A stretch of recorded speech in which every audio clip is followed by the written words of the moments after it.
What's going on, everybody? This is Nick from House of Paint 203, bringing you part one of the Young White Dragon series.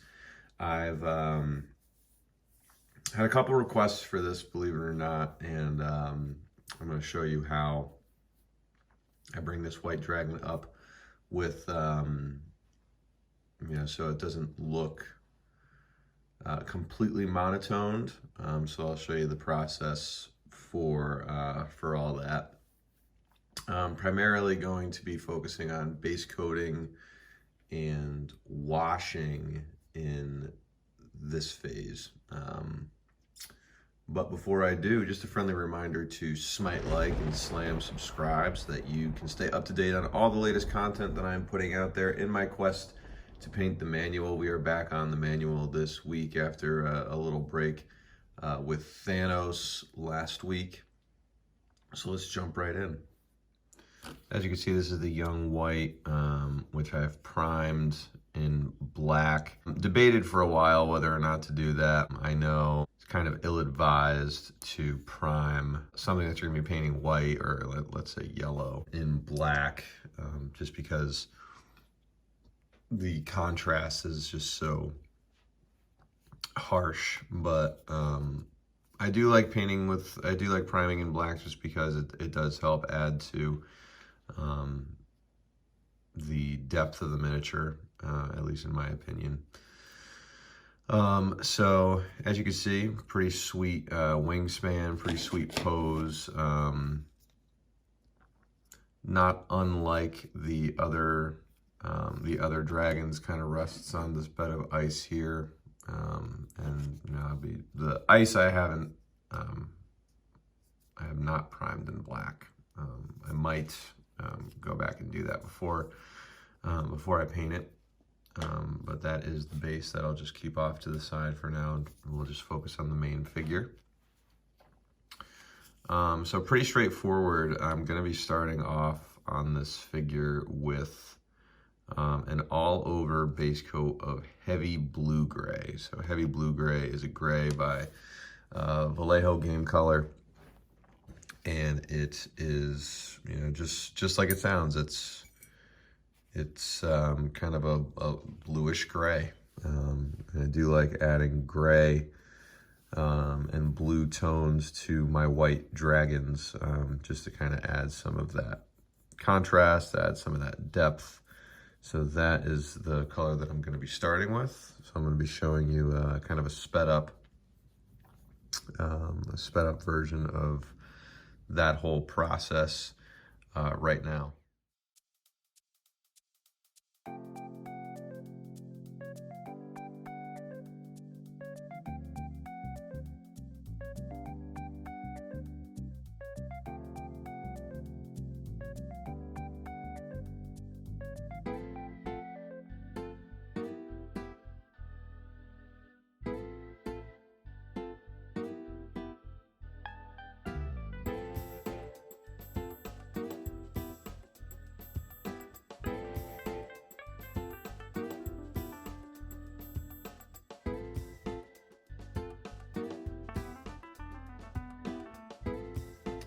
Okay, so here is the heavy blue gray applied all over the miniature.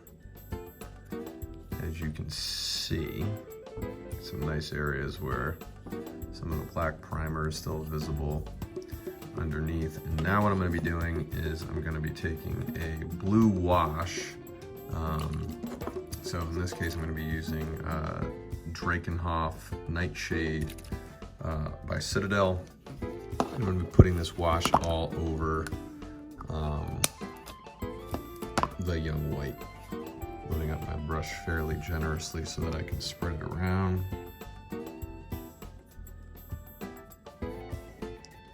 Really don't want it to pool too much in flatter areas. I really want to focus the pooling around the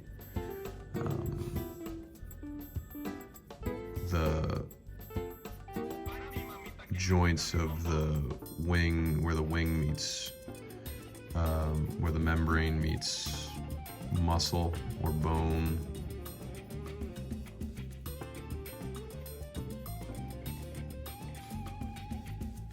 good thing about washes is you can apply them and then you can move them where you see fit. So.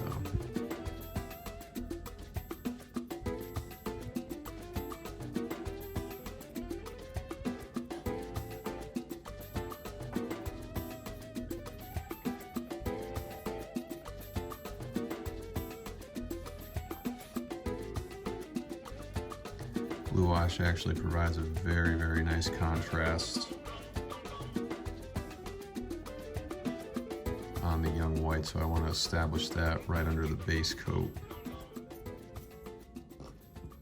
pretty early, as you can see here.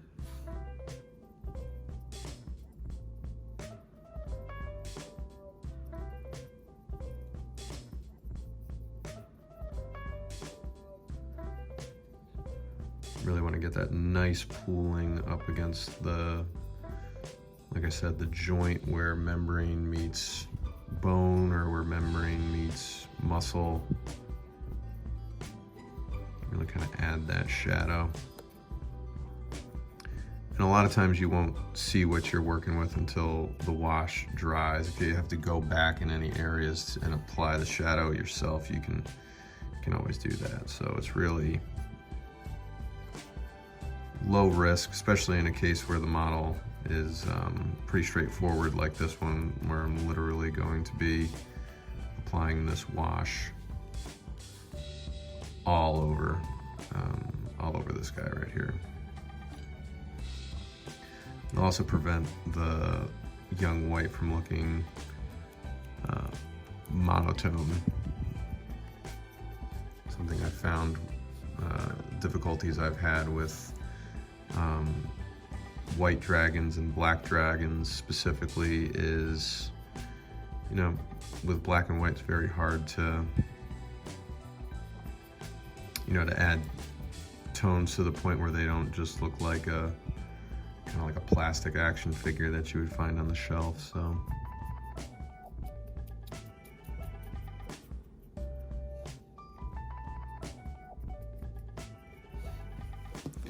there is one wing, and I'm going to be going ahead and applying the rest to the second wing.